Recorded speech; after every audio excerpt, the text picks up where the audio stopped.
El nombre de Oaxaca le viene de la época mexica, en la que se llamaba Huasyaca, pero entonces no era otra cosa que un puesto militar establecido por el rey Auizolt en 1486.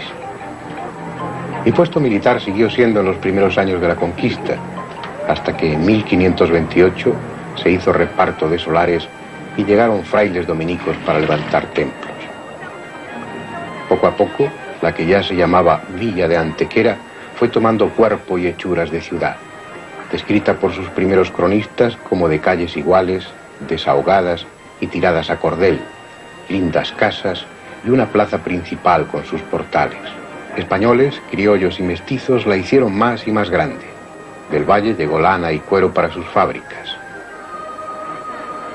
Grana, seda y añil salieron de sus almacenes para otras partes del imperio, y se abrieron mercados en los que encontrasen lugar las mercancías traídas de España, o aquellas otras, llegadas desde Perú por el Golfo de Tehuantepec. En sus puestos se ofrecía cerámica de camalote, finos adornos de ámbar, tejidos, loza, frutas, zapatos, envuelto todo por el aroma espeso del chocolate, el más célebre y mejor del continente.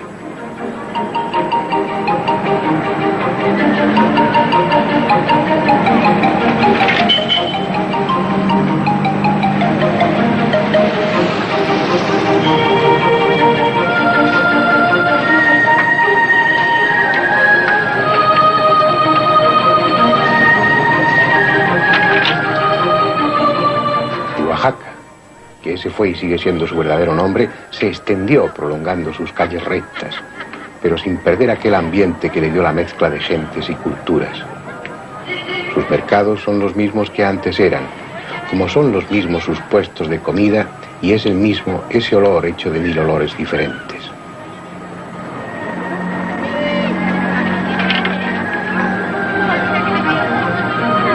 Y es así porque Oaxaca está en el centro de un inmenso valle cercado por montañas, un mundo aparte, aislado durante siglos e influido solo a medias por otros pueblos mexicanos. Es la tierra de los Ben-Zaa, los hombres de las nubes, remotos dueños del valle. Llegaron hasta aquí hace 8000 años, venidos quién sabe de dónde, y se instalaron en las montañas más orientales para ir después poblando lentamente las tierras bajas. Si es que fueron cazadores, como algunos piensan, abandonaron sus costumbres para transformarse en agricultores, y con ello sus casas aisladas se fueron agrupando en aldeas, al tiempo que cambiaba su forma de vida.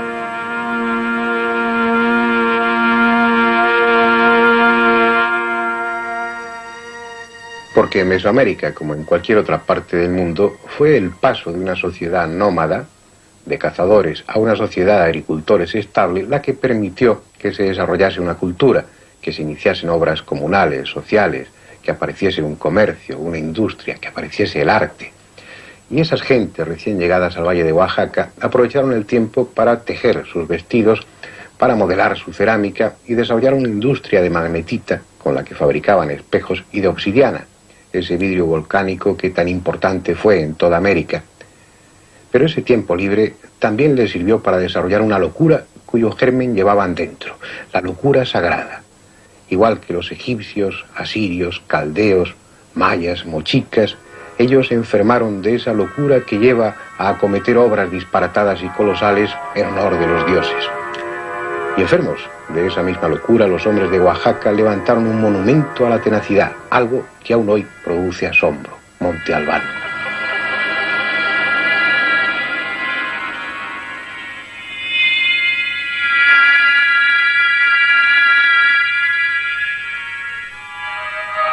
Como casi siempre, ignoramos su auténtico nombre y quiénes fueron los que iniciaron su construcción. Pero ahí está, casi en el centro del inmenso valle, edificado sobre la cumbre de una montaña, como ejemplo de lo que el hombre puede hacer llevado por una obsesión, aunque, como en este caso, carezca de los más elementales medios para ello.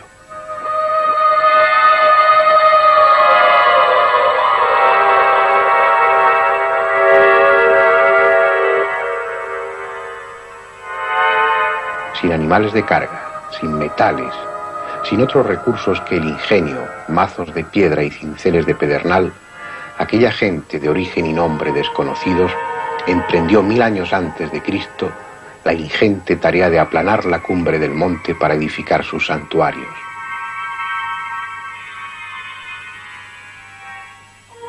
Fue preciso cortar enormes mojones de dura roca, acarrear miles de toneladas de tierra de un lado a otro, cubrir huecos, afirmar el terreno y luego construir los templos. Y aunque no entendamos cómo, se hizo. Una plataforma de 300 metros de longitud por 250 de anchura, ocupada en gran parte por los edificios, es el resultado de aquel esfuerzo.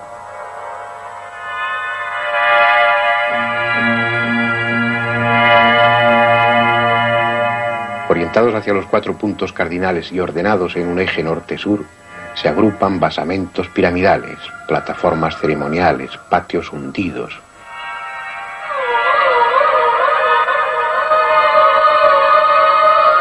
Escaleras monumentales, un juego de pelota, estelas, un observatorio, todo lo que implica un conjunto ceremonial.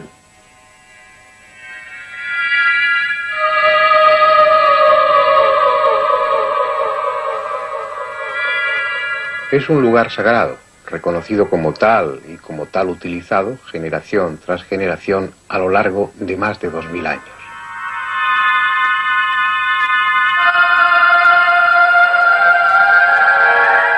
Como en otras partes de Mesoamérica, aquí se amontonaron las culturas y los edificios. Construidos los de ahora sobre otros más antiguos, y como en casi todo lo que llamamos mundo antiguo, esas masas de piedra gris estuvieron recubiertas de estuco y pintadas en brillantes colores que se encendían con la luz del sol. Por eso, su belleza y la impresión que causaba en los fieles que aquí acudían está más al alcance de nuestra imaginación que de nuestros ojos. 2000 años es mucho tiempo, mucha parte de la historia, y solo la conocemos de una forma esquemática, a grandes rasgos, como una especie de boceto apenas dibujado. Solo la última época, los siglos anteriores a la llegada de los conquistadores, nos es mejor conocida, pero más atrás del año 1100 o 1200, la historia de México es más que una crónica, una conjetura, y Monte Albán empezó a construirse en el 600, 700 o el 900 antes de Cristo.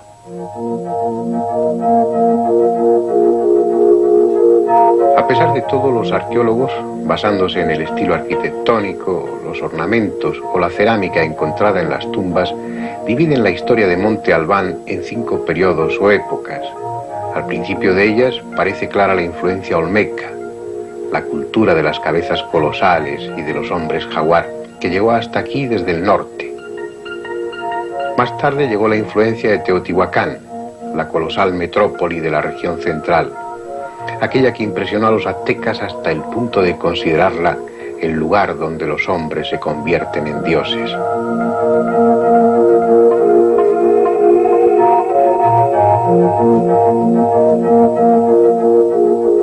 Después, al final de su historia, llegaría la influencia de los mixtecas, cuando Monte Albán había cedido su relevancia a otras ciudades del valle. Pero en su mayor parte, exceptuando las 2 primeras etapas, las más cargadas de misterio, Monte Albán fue fundamentalmente zapoteca.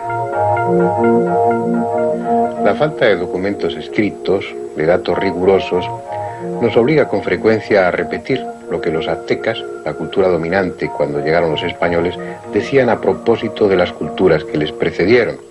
Y zapotecas es un término azteca. Así llamaban a aquellos que se relacionaban con el zapote, el árbol de cuya resina se extrae la materia fundamental para fabricar el chicle. Y zapotecas son en sus raíces muchos de los que ahora habitan el valle de Oaxaca. Era un pueblo culto e industrioso que exportaba a la meseta central sus tejidos de algodón, teñido con cochinilla y púrpura.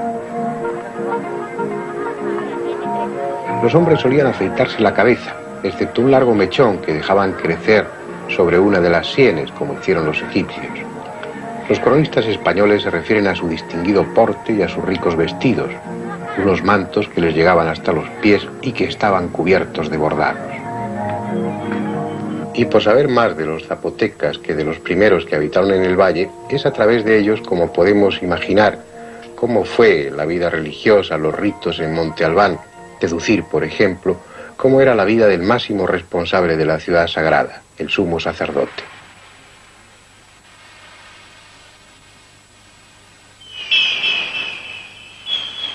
Estos eran sus dominios. A él le llamaban Huijatao, el que todo lo ve, el gran vidente.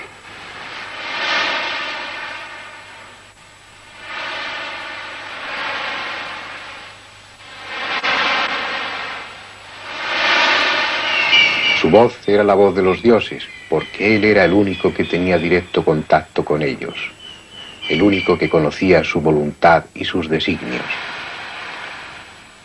Su vida era una preparación continua para el éxtasis, para conseguir esa apertura de conciencia, ese trance que le permitía el diálogo con los espíritus superiores, cuyas indicaciones transmitía después al pueblo. Vivía en soledad y apenas era visto. Probablemente muchos de los pasadizos que hay en la ciudad eran para permitir su paso a los templos fuera de la mirada de los fieles.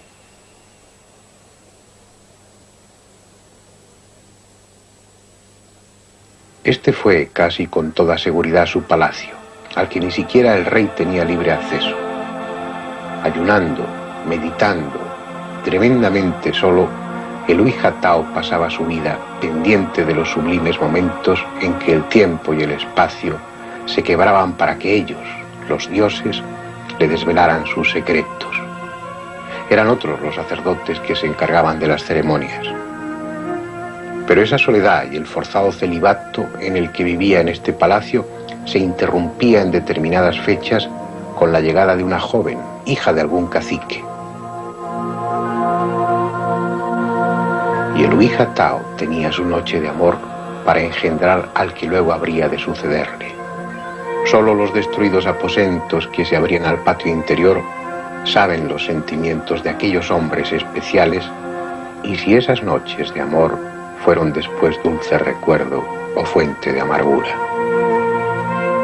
Es ese el aspecto que resulta más apasionante al acercarse a las viejas ruinas. Entenderlas no como lo que ahora son, sino como lo que antes fueron. Un lugar de vida, de colores, de sonidos, de sentimientos. Algo que a veces es imposible imaginar porque no sabemos nada de quienes allí habitaron, como sucede con las dos primeras etapas de Monte Albán, la que está entre el año 700 a.C. aproximadamente y los primeros siglos de nuestra era. De esa época solo quedan las piedras.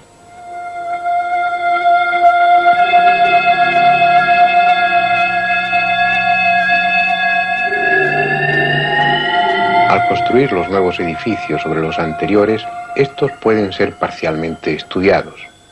Bajo un templo de hace 1000 años, con influencias de culturas conocidas y dedicado a dioses familiares para el visitante, se encierran otros, y bajo todos ellos el primitivo, del que ya nada sabemos. Los arqueólogos, conocedores de esa costumbre, abren a veces túneles que bordean estructuras anteriores o las atraviesan, en busca de lo que era el edificio original. Penetrar por esos estrechos y sombríos pasadizos es, en muchos sentidos, un viaje hacia atrás en el tiempo. Y ese viaje nos lleva en ocasiones a un pasado que abruma o estremece. Así fue Monte Albán hace más de 2000 años. Ciclópeo, brutalmente primitivo, hecho de piedras gigantescas, cortadas y apenas talladas, ordenadas unas encima de otras, quién sabe cómo, a costa de qué esfuerzo. Ellas son también parte de un muro y este parte de un templo que a su vez fue parte de un culto a dioses desconocidos, quizás tan poderosos como los que vendrían después. ¿Qué fue lo que movió estas piedras?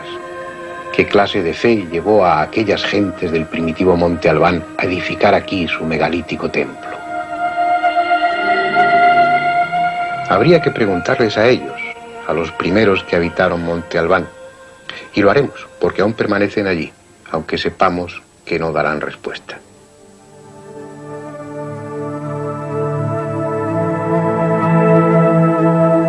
Alguien les dio el nombre de danzantes, y cazadores se les conoce.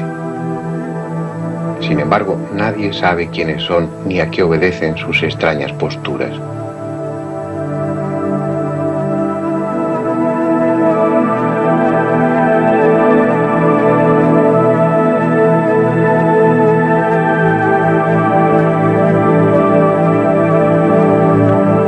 Algunos permanecen en los muros primitivos, dejados al descubierto por la labor de los arqueólogos.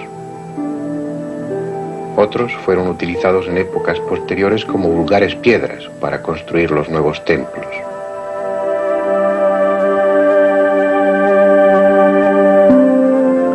Muchos están rotos, desintegrándose en un lento retorno a lo que fueron antes, mineral sin forma.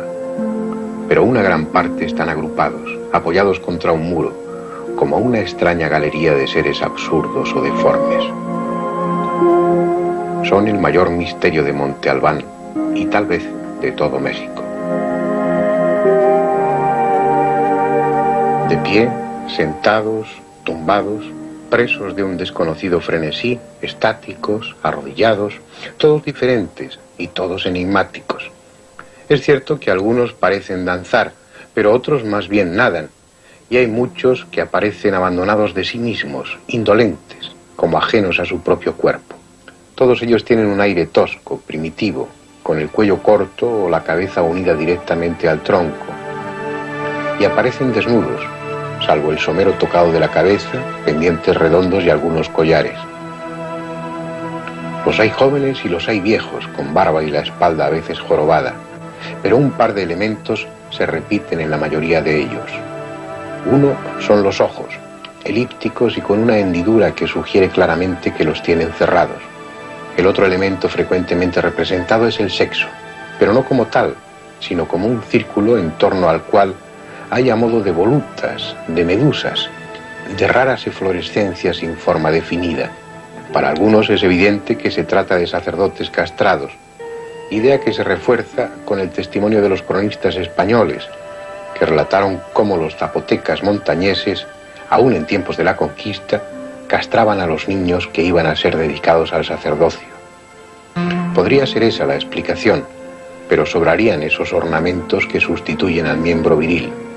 Además, los ojos y la expresión del rostro sugieren que esos personajes se encuentran en éxtasis, actitud esta que sería propia de los sumos sacerdotes, quienes, según los mismos zapotecas, engendraban a sus sucesores, lo que no sería posible estando castrados.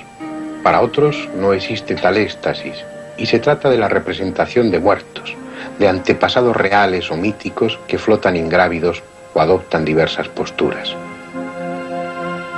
Sin embargo, la idea del éxtasis es sugestiva, porque esa era una búsqueda casi constante por parte de todos los sacerdotes de América, incluso de los chamanes actuales. Un éxtasis al que se tenía acceso frecuentemente mediante el uso de plantas alucinógenas, como puede ser el San Pedro, la ayahuasca o el peyote. Y se da la circunstancia de que en el valle de Oaxaca, precisamente donde está Monte Albán, es una zona en la que está muy extendida el uso del hongo mazateco, precisamente para ese fin, que se viene utilizando desde hace tiempo y en la actualidad para propiciar esos estados de trance, y que probablemente ya fue usado por los sacerdotes en épocas muy remotas. Solo podemos especular, porque los danzantes, como algunas estructuras de Monte Albán, nos resultan totalmente desconocidos en cuanto a su intención y funciones se refiere. En lo que llaman el observatorio, un edificio de extraña planta que no se orienta en el eje norte-sur como el resto de las construcciones, hay, además de algunos danzantes en su parte superior, otras inscripciones que esperan ser descifradas, con cabezas humanas que cuelgan boca abajo de algo indefinido y rematadas en la parte superior por una liebre o una especie de flor. La presencia de números como los que utilizaron olmecas y mayas hace pensar en fechas, en acontecimientos.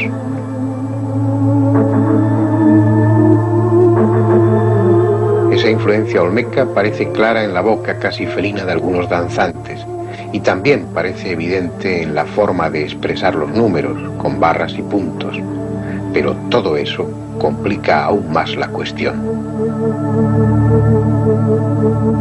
Esa presencia de escritura y de fechas en las estructuras más antiguas de Monte Albán significa que 500 o 600 años antes de Cristo, la cultura que allí se estableció ya poseía un calendario y era capaz de escribir sus conceptos en forma jeroglífica, y eso supone siglos de evolución.